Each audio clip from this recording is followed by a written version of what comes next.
Welcome back. ماہرین کا کہنا ہے کہ ٹروڈو اور ان کی لبرل پارٹی کے لیے بہت مشکل سال رہا ہے۔ ہمارے پاس ایک وزیر اعظم کو بیک وقت بہت سے شدید اور مشکل چیلنجز کا سامنا کرنا پڑا ہے۔ مزید جانیں گے اس رپورٹ میں۔ سال 2023 ٹروڈو لبرلز کے لیے ایک مشکل سال تھا۔ ماہرین کا کہنا ہے کہ یہ ان کی لبرل پارٹی کے لیے اور اپنے لیے بطور وزیر اعظم چند بنیادوں پر بہت مشکل سال رہا۔ ہمارے پاس ایک وزیر اعظم کو بیک وقت بہت سے شدید مشکل چیلنجز کا سامنا کرنا پڑا ہے۔ اندرون اور بیرون ملک ٹروڈو نے 2023 میں خود کو مشکلات کا شکار پایا۔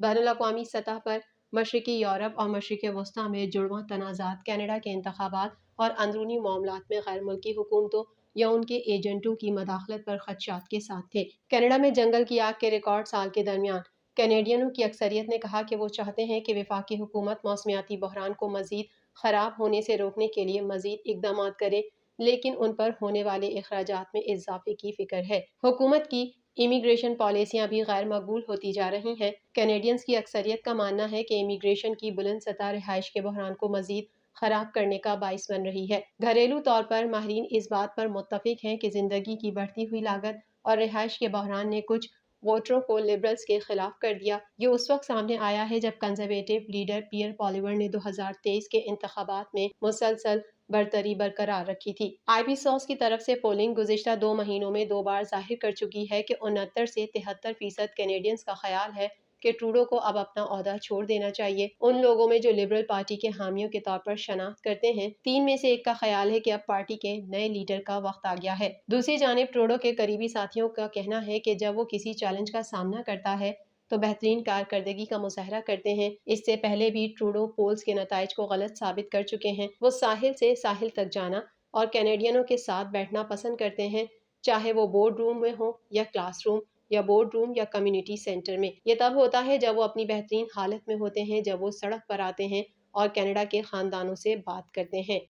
کینیڈا کے صوبہ انٹیریو میں رواں سال ٹریفک حادثات میں 397 اموات رپورٹ ہوئی۔ مزید احوال اس رپورٹ میں۔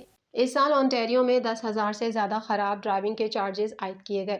کینیڈا کے صوبہ انٹیریو کی صوبائی پولیس کے مطابق اس سال موٹر گاڑیوں کے حادثات میں تقریباً 400 افراد جان کی بازی ہار گئے، جو کہ 2004 کے بعد سے نظر نہ آنے والی تعداد کے قریب ہے۔ ایک ویڈیو میں او پی پی سارجنٹ تھا گیری شمٹ نے صوبے کے لیے خراب ڈرائیونگ کے اعداد و شمار کا تفصیلی جائزہ لیا۔ او پی پی نے 10,000 سے زیادہ خراب ڈرائیونگ چارجز کو نوٹ کیا اور 2022 کے مقابلے میں اس سال خراب ڈرائیونگ کے واقعات میں 16% اضافہ دیکھا۔ انہوں نے مزید کہا کہ افسران نے ڈرائیونگ کی خرابی میں 10% اضافہ دیکھا ہے۔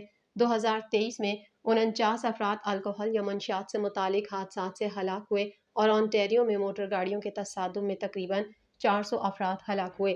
سال بھر میں صوبے کی سڑکوں پر ہونے والے حادثات میں 397 افراد ہلاک ہوئے۔ 2004 سے اب تک 400 یا اس سے زیادہ ہلاکتیں ریکارڈ نہیں کی گئیں۔ شمٹ نے کہا یہ ان 319 سے کہیں زیادہ ہے جو ہم نے پچھلے سال دیکھے تھے اور ہم نے 2004 کے بعد سے سڑکوں پر ہونے والی 400 ہلاکتیں نہیں دیکھی ہیں۔ کچھ دن باقی ہیں اور میں نہیں جانتا کہ 400 کی تعداد تک پہنچے۔ او پی پی کی فیسٹیو رائڈ مہم کے دوران جو گزشتہ 7 ہفتوں سے جاری ہے، افسران نے اکیلے 1200 سے زائد افراد کو تعینات کیا ہے۔ شمٹ نے کہا براہ کرم ایک بہتر ڈرائیور بنیں۔ ہم یہاں جی ٹی اے میں زیادہ درجہ حرارت، بارش، گیلی سڑکوں کے ساتھ ہیں۔ کبھی ہو سکتا ہے کہ یہ برفیلی یا برفانی نہ ہو، لیکن براہ کرم حالات کے مطابق گاڑی چلائیں، رفتار کم کریں، اپنی ہیڈ لائٹس آن رکھیں۔ آئیے نئے سال کا آغاز کسی اور موت کے بغیر کریں۔ کینیڈا کے شہر ٹورانٹو میں معمول سے زیادہ درجہ حرارت نئے سال کے آغاز پر بھی جاری رہے گا۔ ماہرین موسمیات کے مطابق ہفتے کے آخر تک پارہ قدرے گر جائے گا۔ مزید جانتے ہیں اس رپورٹ میں۔ کینیڈا کے شہر ٹورانٹو میں معمول سے زیادہ درجہ حرارت نئے سال کے آغاز پر بھی جاری رہے گا۔ ماہرین موسمیات کے مطابق ہفتے کے آخر تک پارہ قدرے گر جائے گا۔ ماہرین موسمیات کا کہنا ہے کہ اس مہینے اوسط درجہ حرارت تقریباً 6 سے 8 سینٹی گریڈ کی اونچائی پر منڈلا رہا ہے، جو سال کے اس وقت کے اوسط -1 سینٹی گریڈ سے زیادہ گرم ہے۔ اگرچہ موسم کی پیشن گوئی کرنا مشکل ہے، لیکن ماڈل اس بات کی نشاندہی کر رہے ہیں کہ یہ ٹورانٹو کے لیے گرم موسم سرما رہے گا۔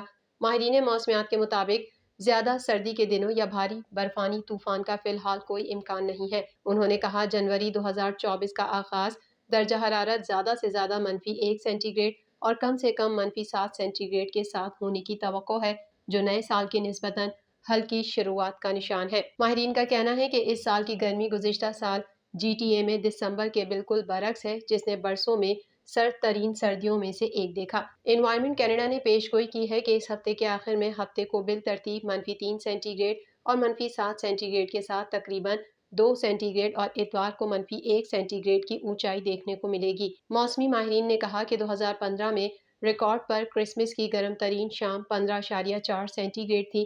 انہوں نے کہا اگر ہم گزشتہ چند دنوں پر نظر ڈالیں تو یہ ہلکا رہا ہے، لیکن یہ ڈرامائی طور پر گرم نہیں ہے۔ انہوں نے کہا کہ روز بروز اتار چڑھاؤ کا اندازہ لگانا مشکل ہے اور سرد دن آنے والے ہیں۔ ماہرین کا کہنا ہے کہ ہم اب بھی خشک، گیلے اور معتدل موسم میں پھنسے ہوئے ہیں، لیکن ہم اس ہفتے کے آخر میں ایک تبدیلی دیکھ رہے ہیں۔ درجہ حرارت مزید سرد ہو جائے گا۔ فلسطین کے محصور شہر غزہ میں 83ویں روز بھی اسرائیلی بمباری رک نہ سکی، تاہم وحشیانہ بمباریوں میں شہری قتل عام کے باوجود صہیونی فورسز کو زمینی کارروائی میں ناکامی کا سامنا کرنا پڑ رہا ہے۔ مزید احوال اس رپورٹ میں۔ فلسطین کے محصور شہر غزہ میں 83ویں روز بھی اسرائیلی بمباری رک نہ سکی، تاہم وحشیانہ بمباریوں میں شہری قتل عام کے باوجود صہیونی فورسز کو زمینی کارروائی میں ناکامی کا سامنا کرنا پڑ رہا ہے۔ غزہ میں اسرائیلی فوجی کارروائیوں میں اضافے کے ساتھ ہی اقوام متحدہ نے خبردار کیا ہے کہ پٹی میں اسرائیلی بمباری اور جھڑپوں کی وجہ سے امداد کی فراہمی کا کام مشکل ہو گیا ہے۔ غیر ملکی میڈیا کے مطابق غزہ میں حماس کی قوت توڑنے میں ناکام اسرائیلی فورسز نے زمینی آپریشن کا دائرہ وسطی غزہ تک پھیلا دیا ہے۔ گزشتہ رات خان یونس میں العمل اسپتال کے نزدیک صہیونی حملے میں مزید 20 فلسطینی شہید ہو گئے۔ غزہ میں 7 اکتوبر سے اسرائیلی حملوں میں کم از کم 21,110 فلسطینی شہید اور 55,243 زخمی ہو چکے ہیں۔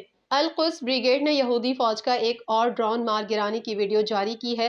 ادھر حزب اللہ نے اسرائیلی فوجی بیرکس تباہ کر دیے۔ اسرائیلی جنگی کابینہ کے وزیر کا کہنا ہے کہ غزہ جنگ جاری رہے گی اور اس میں توسیع ہوگی۔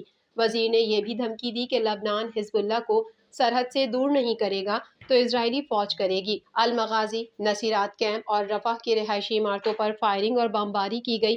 حملے کے بعد بے گھر فلسطینیوں کے خیموں میں آگ بھڑک اٹھی۔ مغربی کناروں کے شہروں جنین، نابلس اور رام اللہ میں بھی اسرائیلی فوجیوں کی کارروائیاں جاری رہیں، تاہم جواب میں غزہ میں فلسطینی مزاحمت کاروں نے مزید 10 صہیونی فوجی اہلکاروں کو نشانہ بنا ڈالا۔ کئی اسرائیلی ٹینک اور ڈرون بھی تباہ کر دیے۔